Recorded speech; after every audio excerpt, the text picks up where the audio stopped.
Hello, everyone. So first, welcome to this afternoon of talks organized in the frame of the Zurich Art Weekend.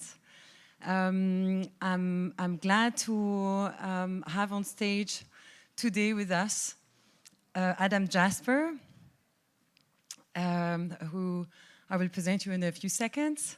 Hamalgyi, who is a theoretical physicist coming all the way from Paris for us. And Leila Peacock, our artist and nominee this year of the Swiss Awards. So welcome to all the three of you. Just a little thing before I introduce you to Adam Jasper. So those talks have been initiated in 2018 with the aim to set up out-of-the-box exchange between people active at the highest level of excellence in the science and the arts. And we are starting this series with science and arts. But this year we enriched the program also with music. So at 3:30 there will be a panel discussion in between art and music. And at 7:30 tonight, between arts and politics, where Laurie Anderson will join us from New York to be in discussion with Corinne Maur, the mayor of Zurich. So I would like to thank the Luma Westbau, Maya Hoffmann in particular, for hosting graciously and generously since 3 years now this talk in this beautiful place of the Schwarzes Café, as well as an incredible team always on our side at all moments, even in these difficult and challenging times of the COVID like this year. Friedrich von Brühl and Anna von Brühl and Vincent Teucher, who is the technical person here. My thanks also go to the Stadt Zürich Kultur, who enables us to have these talks this year, as well as our partners and main partners of Zurich Art Weekend, Mirabeau. The talks are curated by Daniel Baumann, the director of the Kunsthalle Zürich, Jacqueline Burkhardt, who is an art historian and our editor of the magazine Parquets, Florian Reischke, who is director of communication at Unispital Zurich, Scipio Schneider, founder of eCrush, and myself.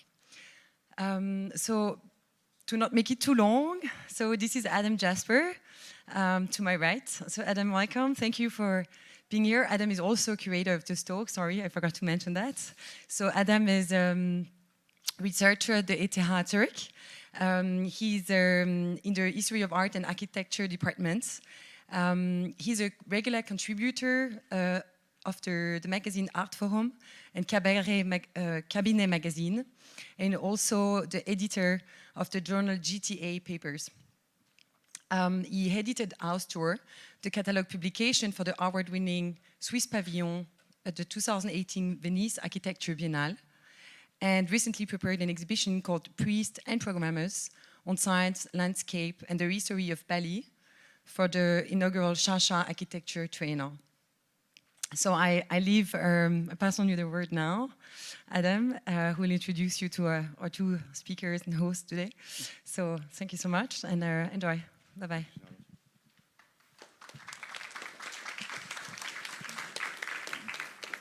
And thank you all for coming in these difficult days. The idea behind the science art talks is that you drag together and entrap on the same stage two people whose worldviews are so radically incompatible and unhomogeneous that any conversation between them can only produce productive misunderstandings.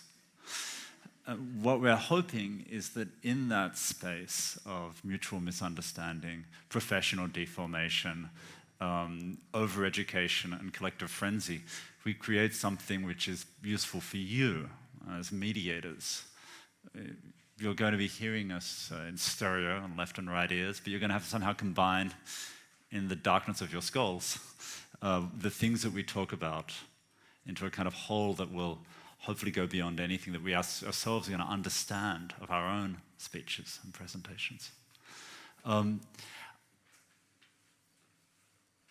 I did, however, break with the protocol for science and art talk a little bit, because I chose an artist who works in an incredibly clear, conceptual and rigorous way with ideas, in a way that is articulable in language more than many artists I've encountered in my time. So Leila Peacock is a visual artist who's from the UK, but who works very much with language and with schemata and systems of representation that play on language conventions. And she does something that could be described as between language and drawing, playing on comic books and imagery, but also conceptual art and the history of the sentence in conceptual art. And that was visible to, I guess, a lot of people here would have seen that at in a shop window exhibition at Dienerstrasse that unfortunately is now closed, which was played on clear expressions, jokes, almost philosophical or Wittgensteinian sentences, and then also graphics, cartoons, and illustration.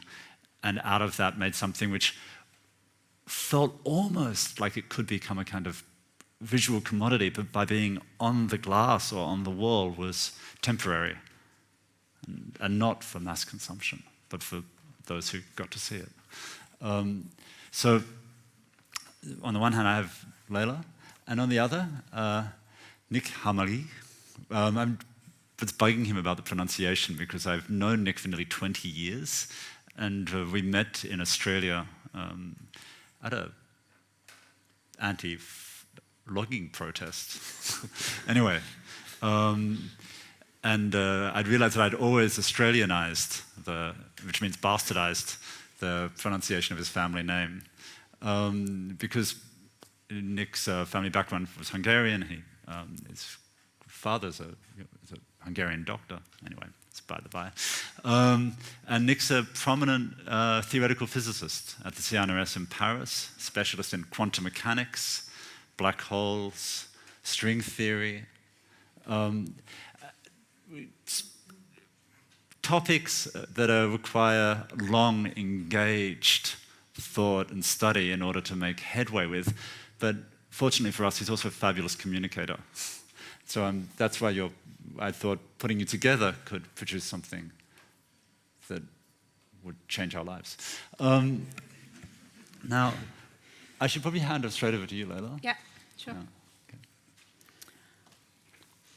Are you going to put these up? How do we activate the slides? I have some images to show. Oh yeah, okay. Great. So I'm just going to run through some images quite quickly for anyone who's not familiar with my work. I'm interested in, as Adam said, I'm interested in different ways of articulating thought, so thought forms in all their various manifestations. And I'm also interested in this process, which is maybe perhaps why I'm here today, of how you can watch your thoughts thinking. So this is something that I carry with me as a process. I've always enjoyed this quote from Samuel Beckett that you probably all know, which is to find a form to accommodate the mess. And I think of this also as part of the process that I try to initiate when I'm making these figures. My background is in literature, so I have a formal literary academic training, which I'm always trying to recover from to a degree. So I was trained in this very rigorous reading, endless production of academic essays about other people's texts, and I felt I was on the wrong side of the fight for this. But I still seem to have incorporated many of these research techniques have then come into my practice. So when I make these things, I research them in the way that I would research or did previously research literary essays. So I sit in libraries and I read a lot and I make a lot of notes. And then these are the things that come out. So I still think of myself as working essayistically in whatever expanded way that might be. So if you think of an essay as just a way of staging a thought or a thought process or an argument. But instead of just having one argument, I'm also interested in how you can sort of set up different arguments against each other, like different voices. So this was one of the first ones I did. This was an essay on optimism that was painted across 16 windows. And the idea was that you could choose two different directions to take through the argument. So you, as reader, had a certain degree of agency. And I also liked the way that you had to, reading was then a physical process. So you had to walk and read at the same time. So there was a certain sort of dramatization in that sense. So it was about optimism, and this was my joking figure for optimism, because optimism is always something that you have to, well, I personally have to force myself to be optimistic, so this was the figure for that, broken thumb. And on one side it had a more kind of classical understanding of the history of optimism, and then on the other side it had the kind of optimism that's inherent in art making. So I was quite interested about, because I mean, just choosing to do this kind of thing, you have to be inherently optimistic in some form. So this was one ending on one side of the essay. This led to another one. Sorry. This was in the Helmhaus in 2016, that year when kind of rational politics fell apart, especially for me. I'm from the UK. It really felt disastrous. And this was also an essay, but it was using more this comic book format. So it's basically split into two sides. It's maybe better.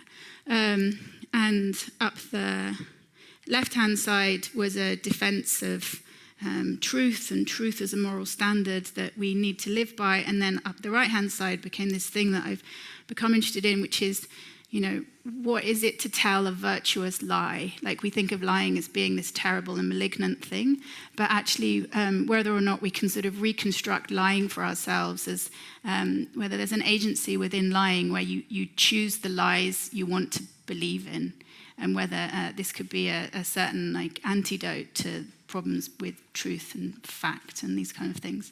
So then there's lots of different figures, as you can see, who it's quotations and aphorisms and different bits of text that I collect together. And I never pre-sketch these things. They always are created in situ, entirely automatically. So, because I get asked that a lot, whether everything is worked out beforehand, but I really promise it isn't. It's all composed there. So it's almost like I'm watching myself speaking to a degree, which makes it more intuitive than it would be otherwise. So from 2015 to 2017, I did the residency at the BINZ39, which many of you are probably familiar with, and this was my final show.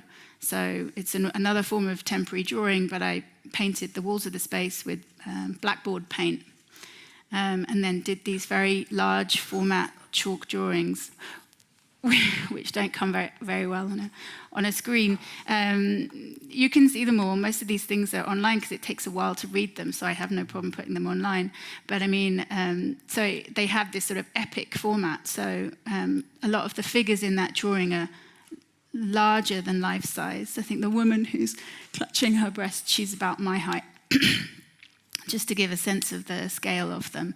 And then it was almost the idea of sort of bringing the marginalia to life. So I draw the figures first, and then I make them all disagree with each other. And it was loosely based on the format of Hogarth's A Rake's Progress. So it was called A Charlatan's Progress. And it was also very much about this idea of whether you can tell a virtuous lie or when it's virtuous to lie. These are some details where you can see how I took different figures, and they all sort of compete with each other. Sometimes I get asked to just contribute texts for other people, which is also very nice for me to somehow escape my own style, because sometimes there's ideas that come out better in other ways. So this was a collaboration with the Belgian artist Sophie Nice, and she was fascinated. For those of you who live in Zurich, this is the emergency water network. So these fountains are spread throughout the city. They're very beautiful, nicely designed bronze objects, but they actually connect to a completely separate water network, whereby if the mains was poisoned, every person who lives in Zurich could withdraw 15 litres of pure water a day from this network. So she was sort of amazed by the amount of like aesthetic energy and resources that went into the creation of something so paranoid but somehow beautiful at the same time. That's a Swiss thing, maybe. And so she was like, she wanted some kind of text contribution, and so I started, I wrote captions for all of her photos to try and think about what the subjectivity of the fountain would be. So it was another like experiment with self-expression or subjectivity. This was more recent, this was last year. This was also an essay, but this was for the exhibition of colour at Helmhaus. And so it was an essay about colour fictionalism, which is this idea in philosophy of whether or not colour is real, or whether it's something that we just construct in our perception, and what the implications of that are. So this was an essay that all these boards were double-sided, and you could read it in two different directions. So you could take the argument for colour and against colour, depending on which direction you walked in. And these were also all chalkboard drawings that I did in situ. And again, you can sort of see the style of text. It's quite speculative, quite playful. I use jokes a lot. I think joke is a really interesting format because it opens people out and they enjoy the text, but whether you can sort of then hide quite interesting contradictions within jokes themselves. So this was in the other direction, but just to sort of give a sense of the kind of figures that I work with. But again, you can see these, and I mean, this essay is published online. You can sit and read it online. And I didn't destroy this one. The city of Zurich bought it, so I was in the slightly awkward position of having to put it in a box rather than take it apart. More recently, I've become interested in, or I've always been interested in science fiction or speculative fiction, but this has started to manifest a bit more in the kind of figures I'm looking at. So I've sort of gone from lies into an idea of fiction, whereby I'm interested in this idea of useful fictions, so fictions that we actually require to live by. And also this idea of science fiction as a form of imaginative invention, which actually is either then satirizes the present or becomes something that then manifests in some future point. So it becomes this feedback loop between the fiction and how the fiction can then actually manifest in some form. So this was inside a cupboard. So you had to walk in, and then you had a light, and you could go and have a look inside it. And then this was the piece that Adam saw. So this is the Alvista space on Dienerstrasse, right next to the club Zukunft. And it comprises of a very beautiful piece of glass, and then the neon sign. And then I wrote an essay for the website. And it's nice because it's always there and it's always on, and people go past it at all times of day and night. And so this was a really interesting form of public, actually. And it looked much nicer at night during the day. It's also hard to photograph because there's mirrors behind it. So I'm quite resistant to things looking nice online, which is probably problematic for me. But I just think that it's nice to resist that you have to go and see the work and you have to physically be there and experience it. Okay, I like to encourage people to go and see it because then it's gone. And so this was maybe also why I'm here, because this was mainly about time. I became very interested in time during lockdown and how time changed its consistency and became kind of sticky, and it sort of, we all became a bit unlaced and didn't really know what day of the week it was, and I felt this happening, and so I was very interested in how time is also a fictional structure that we then use to kind of constitute our daily lives, and when you take this particular fiction away, how your whole perception of your day changes. So that is expressed in this, and then there was also an audio essay which was about the history of telling the time and clocks. And I think that's the last image. How am I for time, or should I Time is elastic, except in a presentation. Yeah, exactly. Should we go straight to Nick and then ask you both questions? Because there's a lot that comes out of what you've said. But,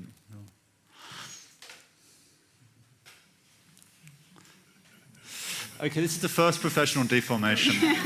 It's the difference in style in PowerPoint between a trained research scientist and a visual artist. Yeah, it's a lot of training to write keynote slides for a scientist. So I'm a theoretical physicist, worked in various parts of theoretical physics and quantum things, large things, small things. But I'm not going to talk about my work so much, given the audience is very much art-based. But I think of it for myself maybe as like a representative of the sort of world I'm coming from. I don't know if what I'm going to say is particularly unique. It's hard for me to say. These are not conversations I'd have an awful lot with my colleagues, for example, right? We tend to talk business. But hopefully I can maybe be clear. That would be what I'd hope. So what is, the physics world? If a physicist, which I do as well, right? We sort of conflate natural science and physics. It's a bit arrogant. We say everything is physics. Just forgive me a little bit if I say it. It's not really what we think. There's many parts of science, but at some point, some reductionism physics is meant to encapsulate everything. The reality is physics cannot describe all of chemistry, for example, in reality. So these are some things we do in physics, right? So mathematics is really the cornerstone. It's this great tool we have. I'm going to talk about that. An experience, I think of experience, I want to do a distinction from an experiment, right? Because when you do an experiment, you're making all these mistakes, right? We don't know the answer, we try this, try that, trial and error. Once you figure it out, and this experiment should be reproducible, and if you do it right, you have an experience, right? You perform some sort of, have an apparatus. I'm a theorist, so it's a bit not my thing, but and you'll have the experience, and ideally people on different sides of the world would have the same experience. This is different from observation. So typically experiments and experiences are done in the lab, and observations typically done by astronomers and astrophysicists, because we can't rerun space, right? We have one universe out there, and we observe it. We don't really do experiments. There's a difference. And then I want to talk, so something, and then we start to get to something that I think is, maybe closer to sort of the process of an artist. I call it an imagined experience, and I'll call it an extended experience. So let's go on. So mathematics, so I'm putting up this slide. So this is a really, it's a famous paper. I don't know how well it's just read. The title is just fantastic and very influential. So Wigner was an enormous contributor to mathematical physics in the 20th century. Incidentally, went to the same high school as my grandfather in Budapest. Very strange. So the unreasonable effectiveness of mathematics in the natural sciences. And so the two things here is, one is, the unreasonable thing. Like, mathematics is built on a set of axioms. Physics comes out of the world we experience. They're a priori different things. We could go into this, maybe have a rich discussion, but to me it's pretty clear that they come from different places, but mathematics is really powerful.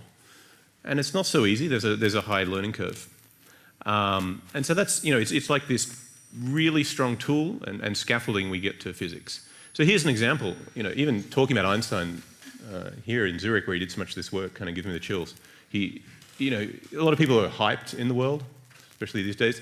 Einstein, he might be hyped with lots of paraphernalia, but he lives up to it. I mean, really incredible contributions. It stands the test of time. So this is his equation.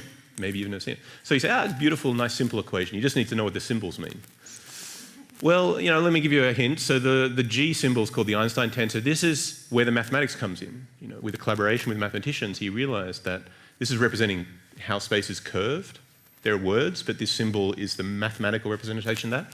The middle thing is really quite quirky. This is sometimes called his mistake, because he thought it was 0.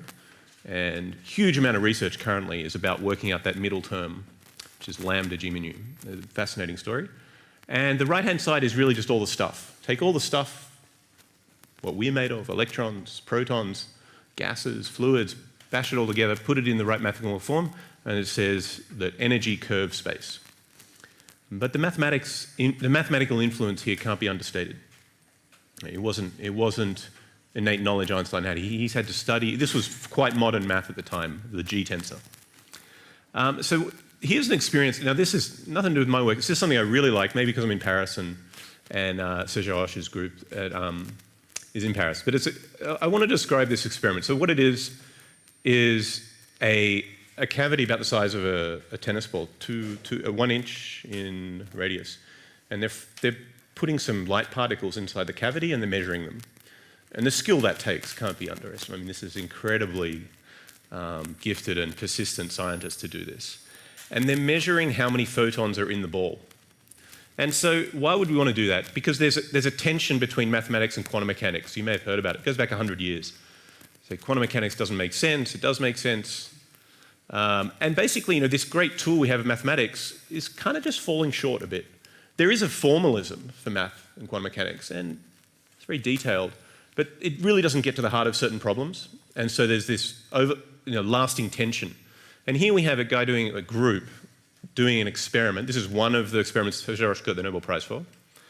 And what they're saying is, here, maybe you can't see.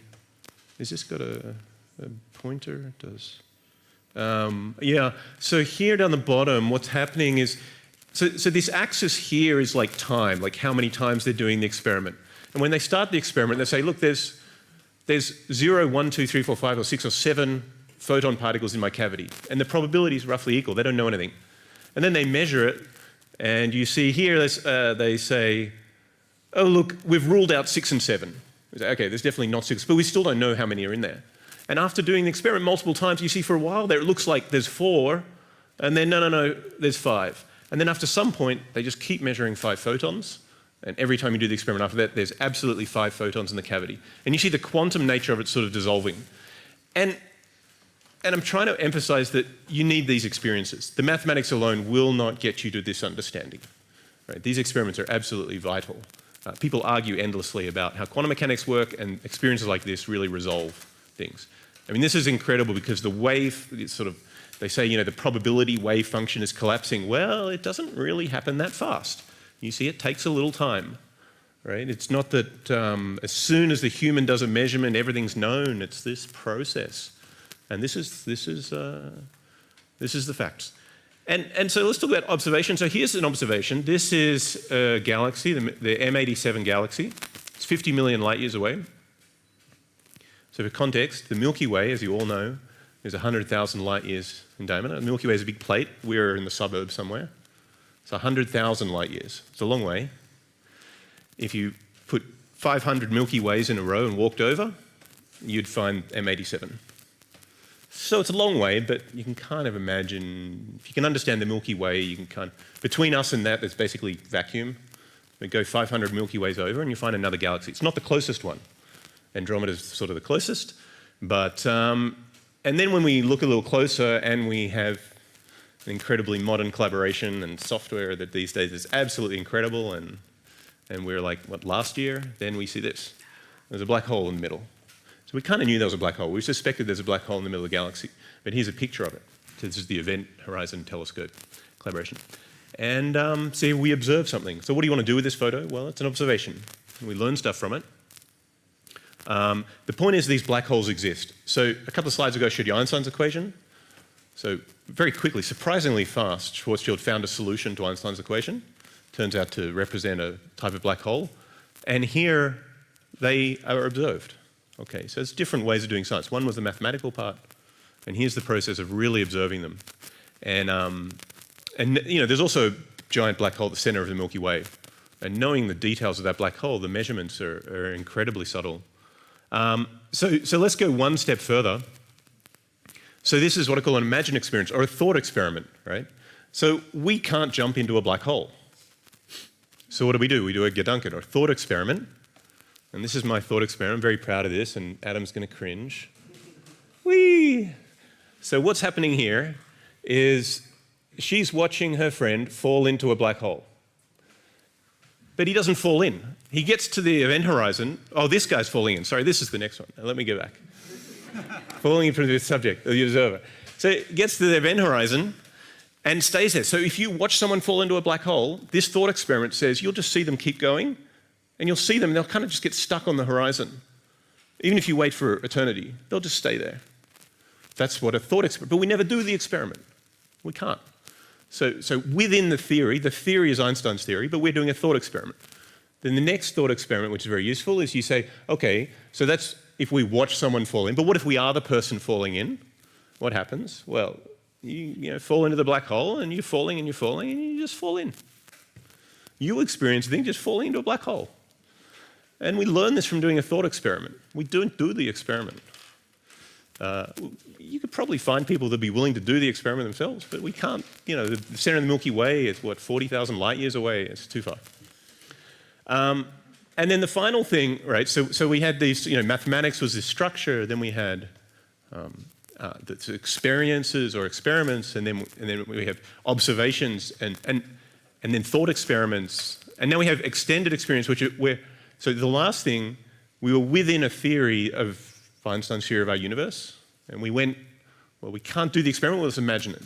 Now, we get stuck understanding the universe where we need to extend our theory. We don't really know what to do, so we imagine a bigger theory.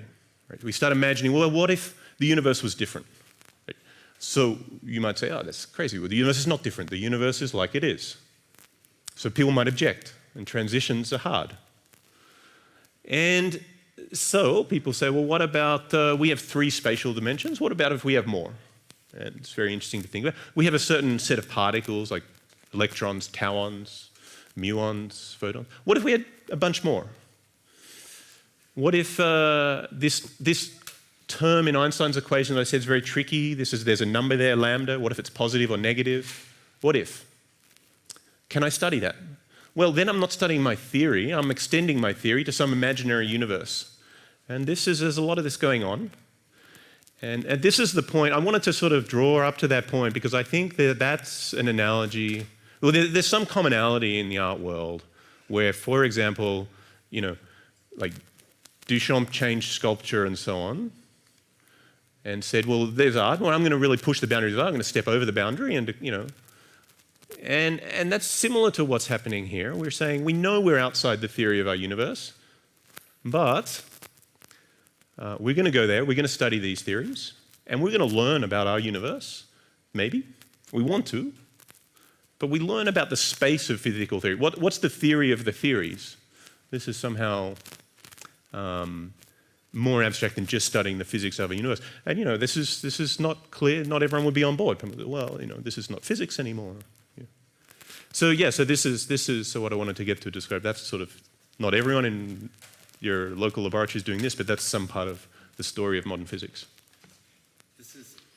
Am I on? This is a fantastic point to loop straight back to you, Leila, because this final slide, the idea of extended experience, as you have very quickly sketched it, Nick, suggests to me something that artists do all the time, which is they experiment with possible universes, and they experiment with things that are not so much not true here and now, as in falsehoods, but are fictions that predicate alternate experiences or alternate dimensions that we don't inhabit.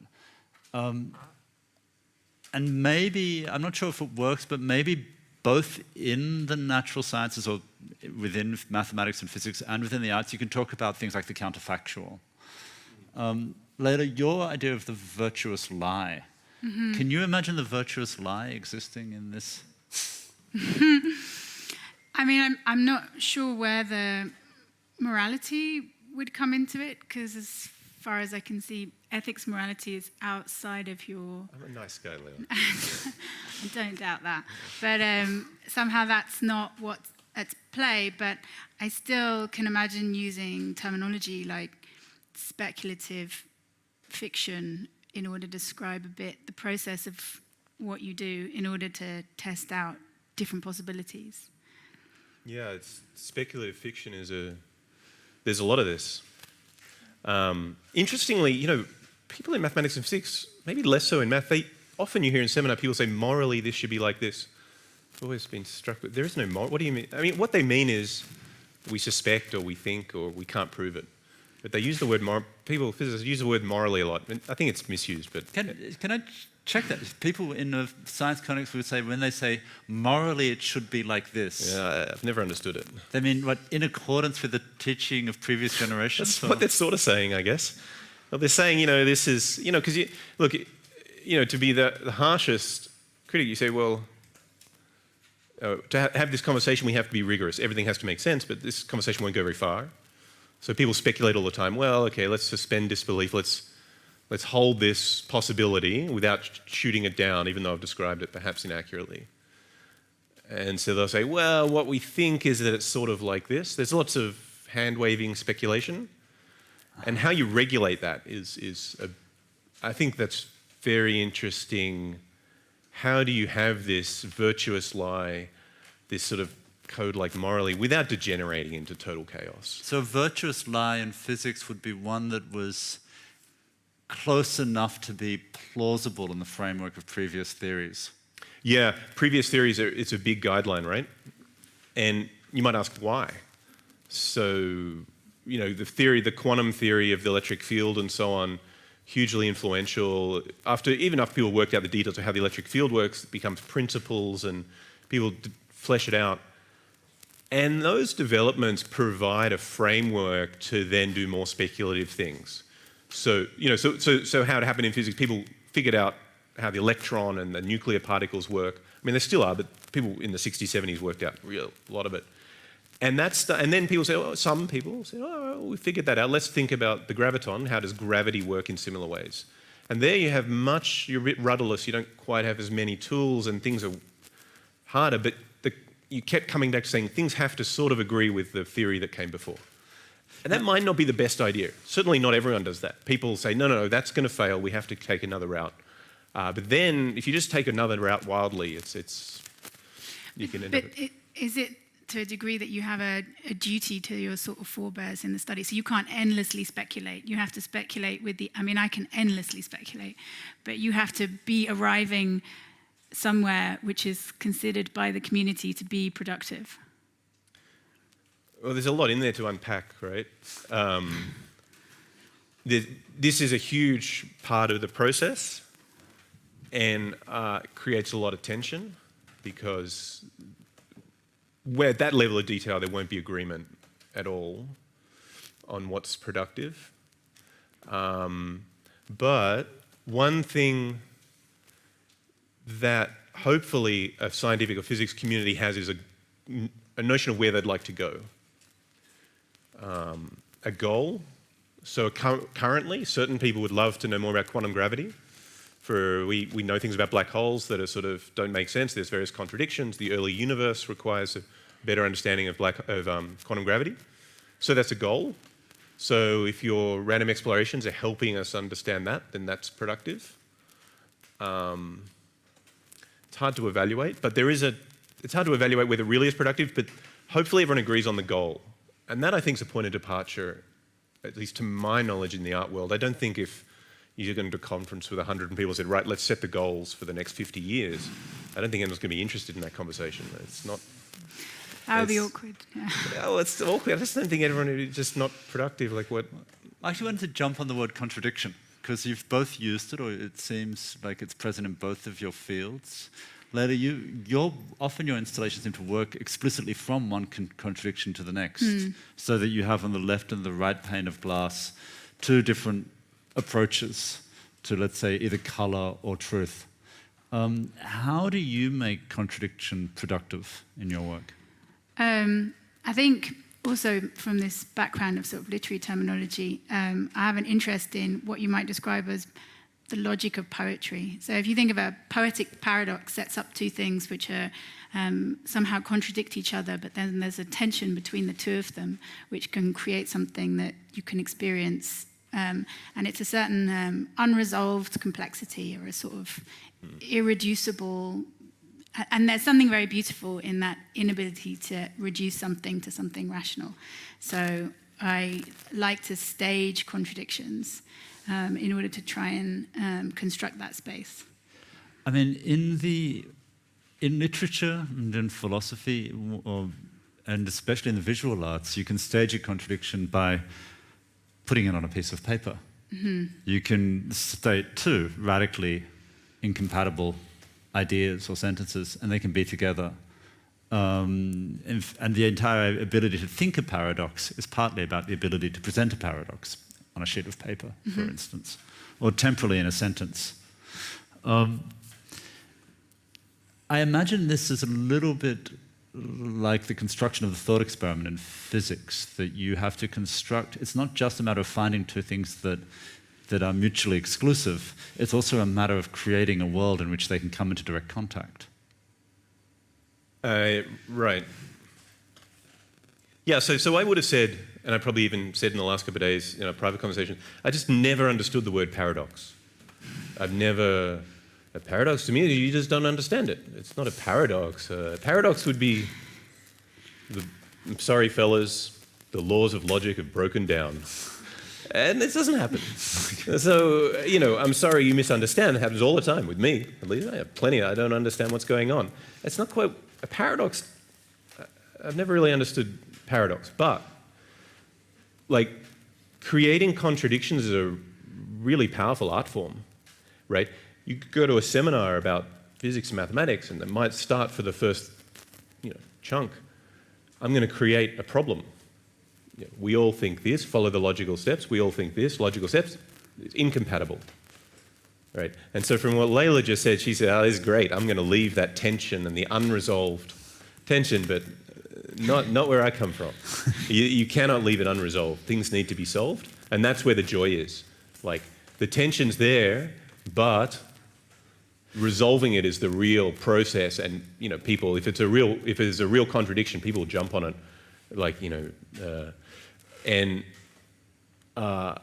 doing that in thought experiments is exactly. So the classic one. So maybe even it was originally Einstein came up with this. They call it the twins paradox. So you have this special theory of relativity where time can dilate and so on. They say, well, look, if you get in a rocket ship and you go around the planet a long way away and come back, you'll be younger than your twin. It's not a paradox, it's just true. There's no paradox. You know, paradox if you don't believe it, but there is no problem. But coming up with that thought experiment is quite an art form. It's sort of an apparent contradiction, but the resolution of the equations of special relativity. That's the resolution. That brings us to another private conversation we had, which we're now making public, which was about taste. Because we were talking in an attempt to kind of find middle ground to work out how to set up this conversation, which is also a kind of contradiction on a single space. The word taste cropped up, and you told me something extraordinary about what taste means in physics. Can you tell me that again? I probably can't tell you exactly it again, because that would require me remembering it. But yeah, there is. I probably have to back up and say, something fundamental to sort of, and I think I've put it in these slides, right? The bit where we start with mathematics, hidden in that is there's a threshold for doing a lot of science, certainly physics research, which is a lot of mathematics. It's the lingua franca, it's the language. If you can't talk the language of math, if you've got great ideas, what are we going to do with that? You're not speaking the language, right? So there's a huge technical threshold to sort of contribute. I'm not saying it's unfortunate, good or bad, it just kind of is. And once you have that technical ability, which is quite a lot, right? I've been doing serious maths through high school and a long time. It's a lot of sort of math study to get to the point where maybe now I'm trying, contributing in some creative way and expressing my taste, right? After you've got this background in the technical experience, which is something that artists know a lot about, the pain of studying a métier, your craft, of mastering it, you can start to express yourself.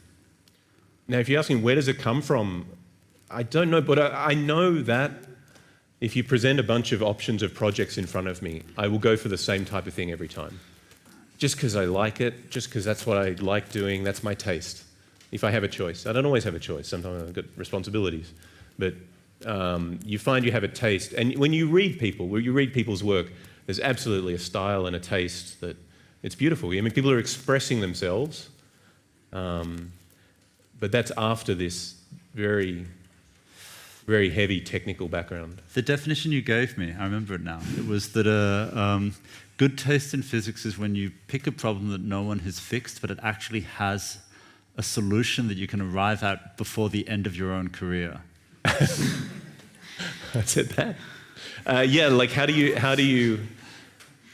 I mean, but well, maybe I don't know about the art world. In science, yeah, picking a problem that's solvable. Wow, knowing in advance before you've gone down this path, knowing whether this is solvable, that is impeccable taste. If you can do that, that's really hard. Yeah.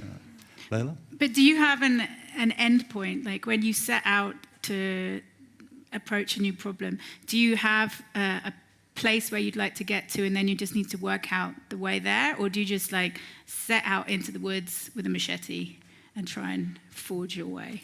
Well, when you're young, you a lot of that machete going. You just want to go anywhere, right? But yeah, there's a lot about maturity in a researcher for sure. There's a lot of goal setting on the medium term and long term. I mean, it's sort of enforced, right? Like lunchtime conversations. I mean, it's a great atmosphere in a good lab. You're all working in the lab, and then you have lunch. Everyone talks, updates each other where you're at. And those lunch conversations, if you don't have a goal, they're not going to be a very interesting conversation. No one wants to hear about you machete cutting. They kind of want to know, like, big picture, where are you going? What's going on? But this word that we have from physics that I realise because I've heard you use it a few times and that it's actually comes more out of physics research is this idea of a paradigm shift. So I would use that quite a lot.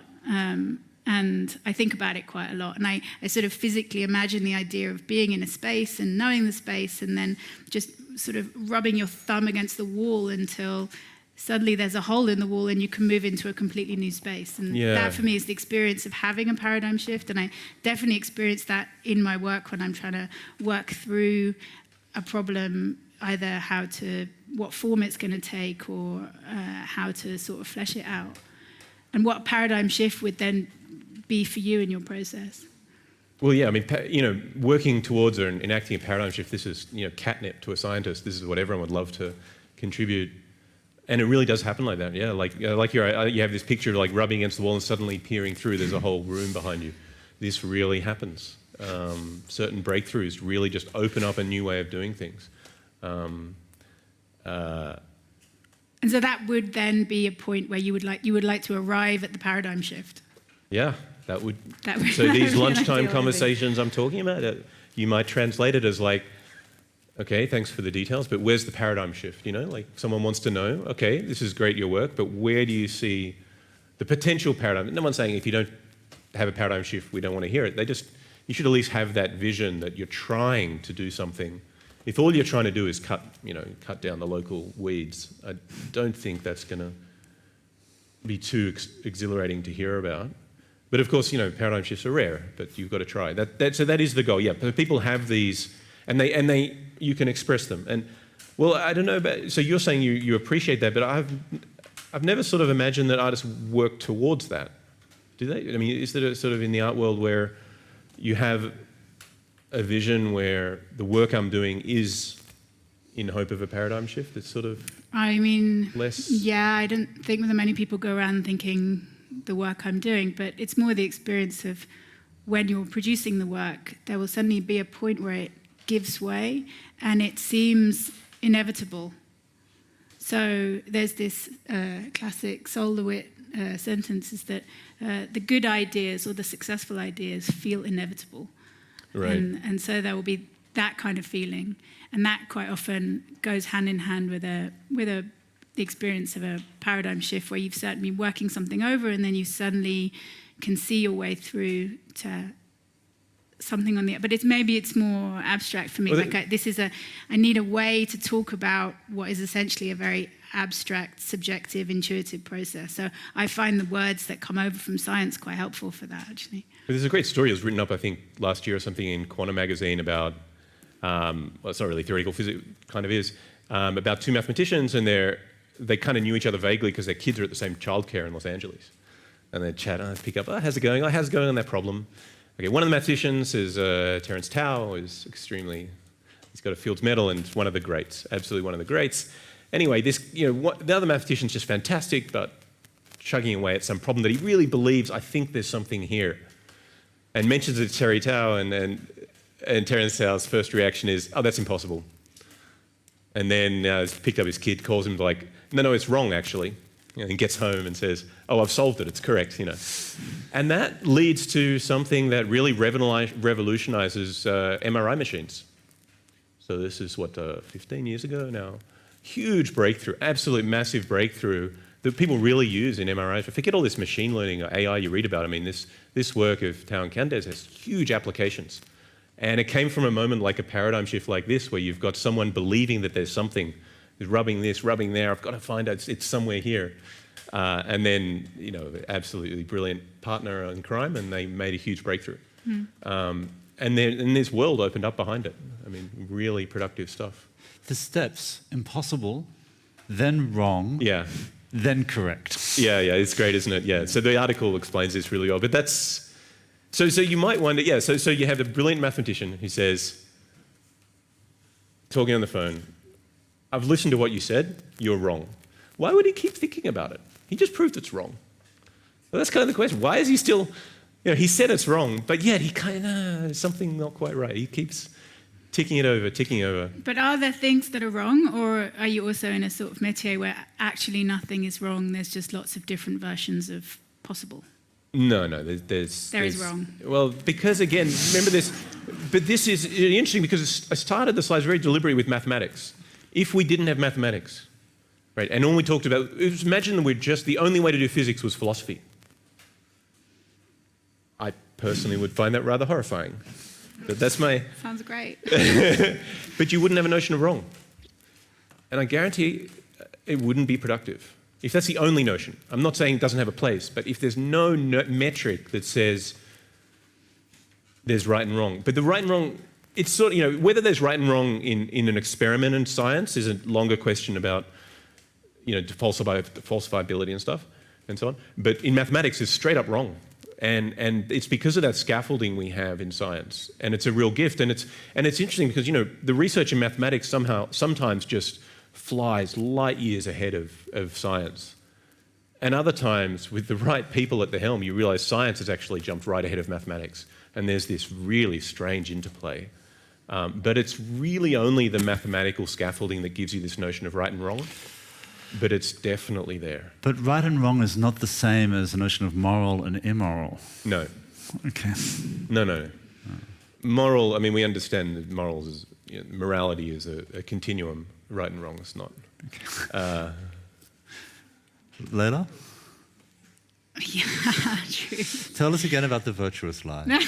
Yeah, I'd love to hear more about that. No, to be honest, I was going to try and I was wondering if we could look again at the picture of the black hole.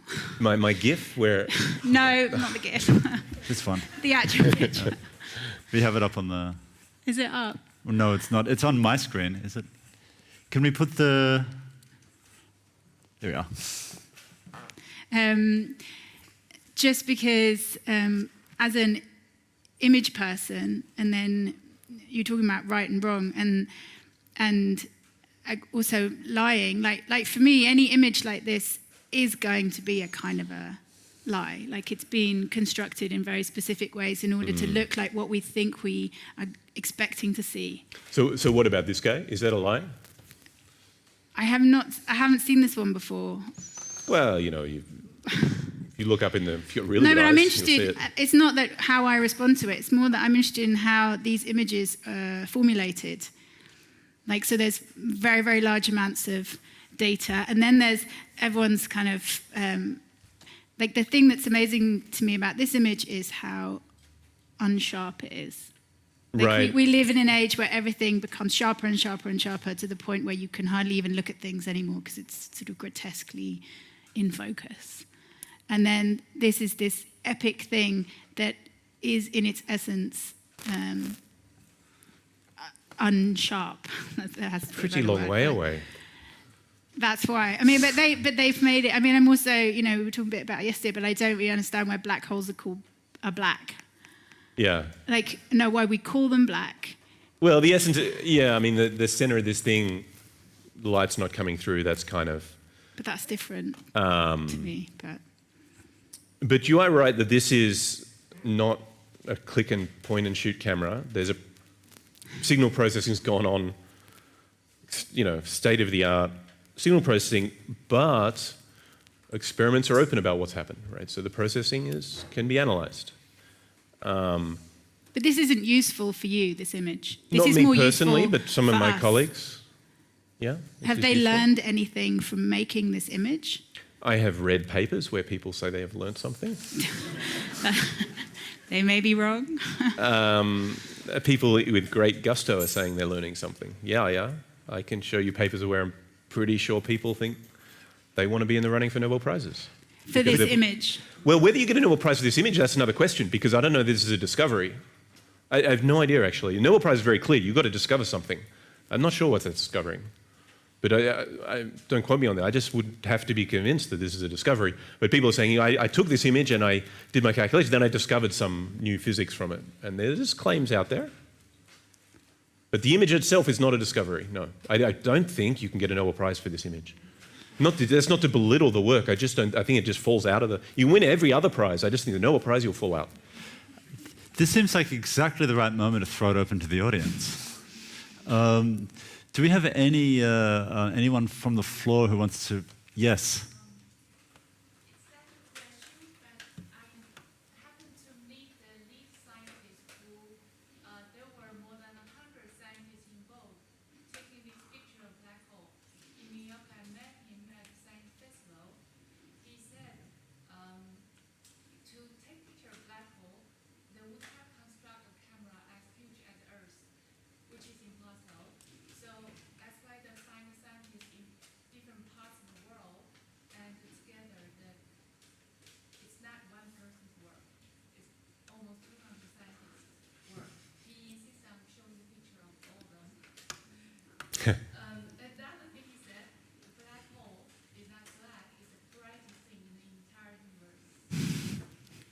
Right, so the first question was about, the number of people on these experiments is enormous. I mean, the contributions are huge, which is a whole problem. How do you arrange, manage people on that scale is a real feat.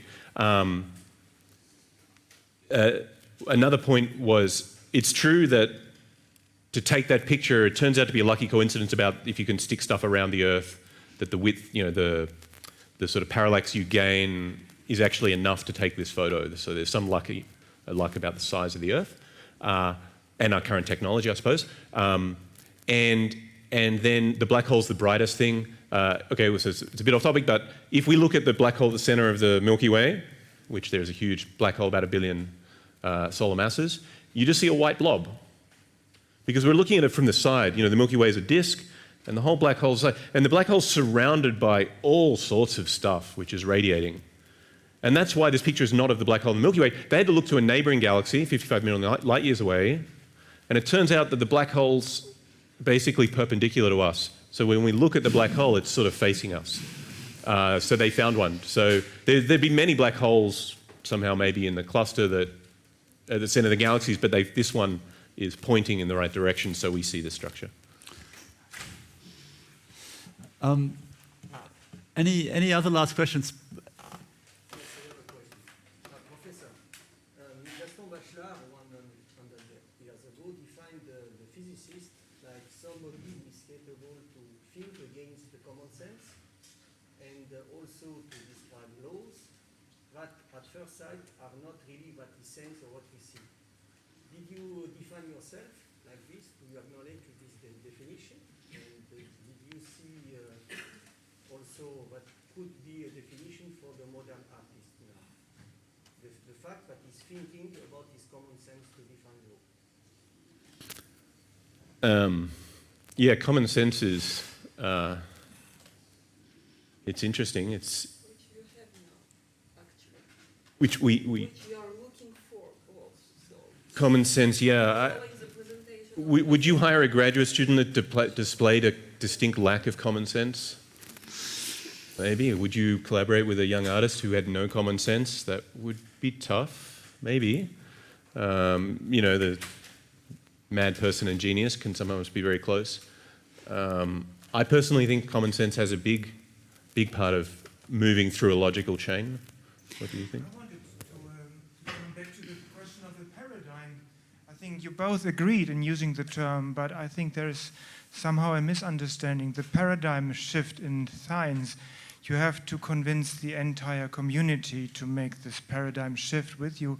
And the single artist like Leila, or every individual artist, has to make for its own a paradigm shift which stands as an individual contribution.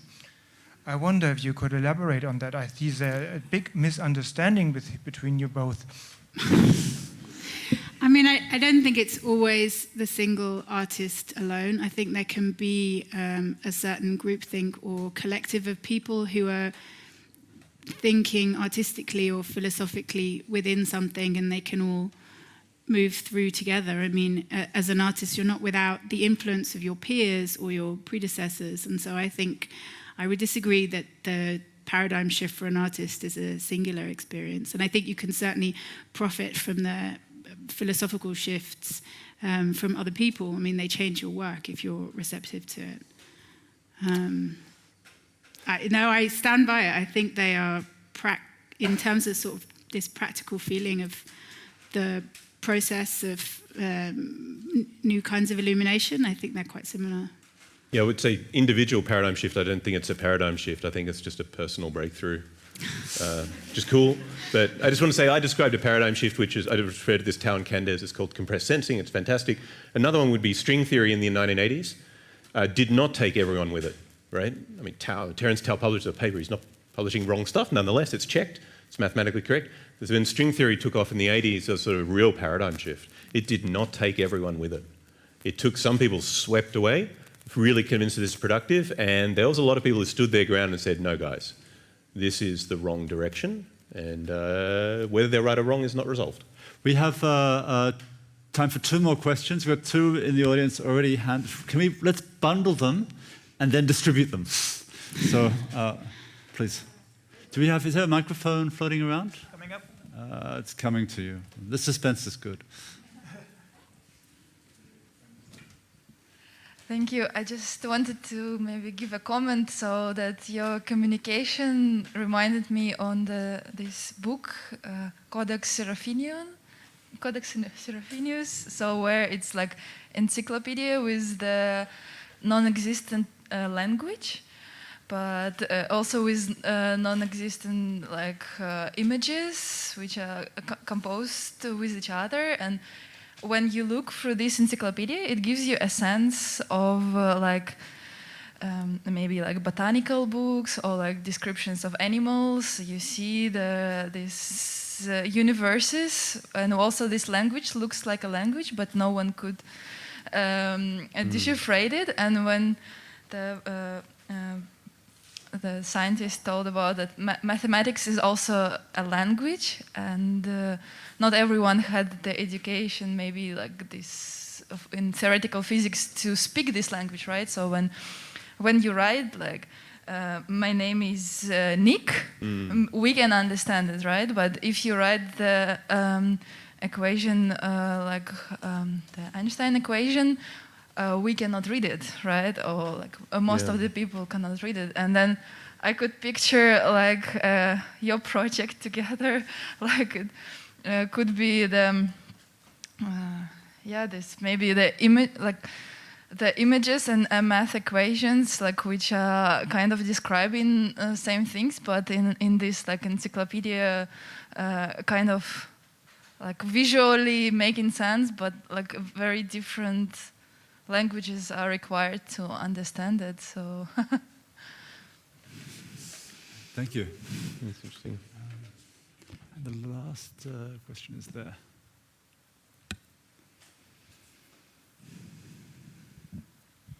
I also have a question for Nick. If I read well, your field of experimentation is gauge gravity duality.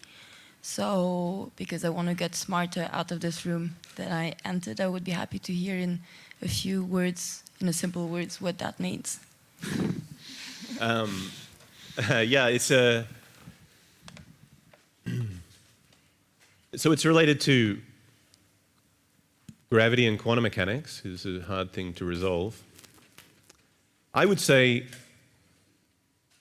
So the first equation we wrote, or the one equation with Einstein's equation was about, I said, with this influence from mathematics, Einstein could change what he was trying to say into a precise statement about geometry. It was very modern geometry. It wasn't very intuitive. It's not like the geometry we do at school. It's a bit more, it's much more, many more features. And this has continued for 100 years, where people have tried to turn patterns and structures into geometry. And this duality is often code for a duality between something and geometry. There's structures in what we call geometry that are really deep, and it's sort of, I call it the geometrization of physics. It might not be the best thing to do, but it's very influential. And it starts with Einstein. You know, this collaboration, Einstein, well, he wrote it himself, but he's heavily influenced by mathematicians at the time who explained to him details of Riemannian geometry. And this sort of process is ongoing, where the influence to geometry and to physics is very strong. And I think it's a worthy direction, but other people might disagree.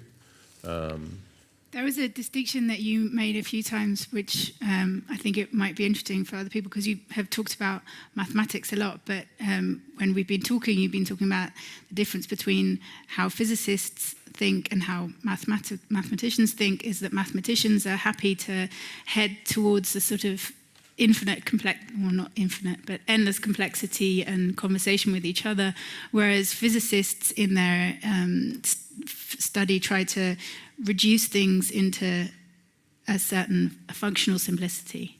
Yeah, I was saying that, you know, a real gold standard for a physicist, you know, when you're really great, is you take your amazing research and you reduce it to the sort of pieces that a first or second year undergraduate student could understand. I mean, this is really, you're the bee's knees, you know. Your really advanced stuff is just the harmonic oscillator or something very simple. In mathematics, if you can explain your advanced stuff to undergraduates, great, that's great. If you can't, that's also great. I get the impression mathematics is really agnostic about if it has to remain complex, that's fine. If it turns out to be simple, that's also fine, as long as it's correct. There's less emphasis on this sort of reductionism to something simple, but in physics, I think pretty universally, simplifying things is valued a lot. If I can steal the last question. We heard a little bit about things like taste as a concept in physics and morality as a concept in physics, and a whole series of terms you would not normally expect to be current in the hard sciences that have contextually specific meanings. I want to turn that around, Leila, and ask, when you think about the word experiment, what do you think of? I mean, for me, as I said at the beginning, this idea of the essay as a kind of space of open play where you, as a testing ground. So I think within the certain parameters of expression that you can set for yourself, you can then test out different ideas and see how they manifest when you articulate them in different ways. So for me, that would be an experiment. I would try and translate an image in my head, and I would find different forms for it and see how they become, the idea becomes deformed by the forms it then takes. And then I watch that.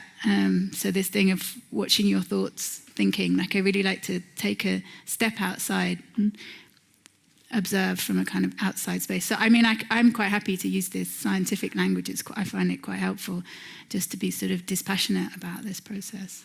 Oh, great. Thank you. Oh, yes. All right, one last one. I have a question for Nick. You mentioned earlier, I don't think I completely understand the context. You said what's happening in physics now is beyond physics. And you give example of this imagined experience. I have been always thinking about my dad was a quantum physicist, the relationship between quantum physics and spirituality. I lately watched a film about the idea of David Bowie. He had a 25 years intense discussion with Krishnamurti, this Indian world philosopher teacher. I wonder if you have any view on this subject, like between Yeah, I think physics. I have another view, which is the slide with the outcome of Serge Roche's group It was a beautiful experiment. Is that spiritual? That's pretty awesome. Because I think That is quantum mechanics. David Bohm thought a lot deeply about quantum mechanics. And to me, this really gets my attention more than the unpacking of quantum mechanics, which is difficult. There's a lot of tension. To me, spirituality is just a separate thing, but this trumps it all. This is an experience which you can reproduce. It's really the fact about our universe. because in meditation, actually, there are a lot of meditation is similar. Personally, to me, it's like your imagined experience. You fall into a black hole. You know the universal travel and. Yeah, so I would say this is why I started the first slide with mathematics. If you take the mathematics out of this line of inquiry, there's not enough scaffolding for it to hold together. It's very hard to know what's wrong, what direction is valued. It's not that one shouldn't do, I'm just saying this progress in physics has really arrived from using mathematics as our scaffolding. I don't think it's not meant to be a prejudice, it just, I don't know what else to do. If I'm using, I cannot study meditation with mathematics. I don't know what to do.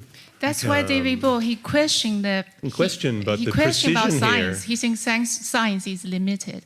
It's again the precision. The beauty of using mathematics as your tool is everyone gets on the same page. I mean, it's very convincing when things are mathematically correct. There can be problems and contradictions. We've talked about that, but I try to imagine the natural sciences without mathematics, and it would look very different. Would be an understatement. Okay, thank you. It's science is limited, and so is time. So thank you all, and hopefully see you at the next talk. Thanks to Nick Hamalgyi and Leila Peacock.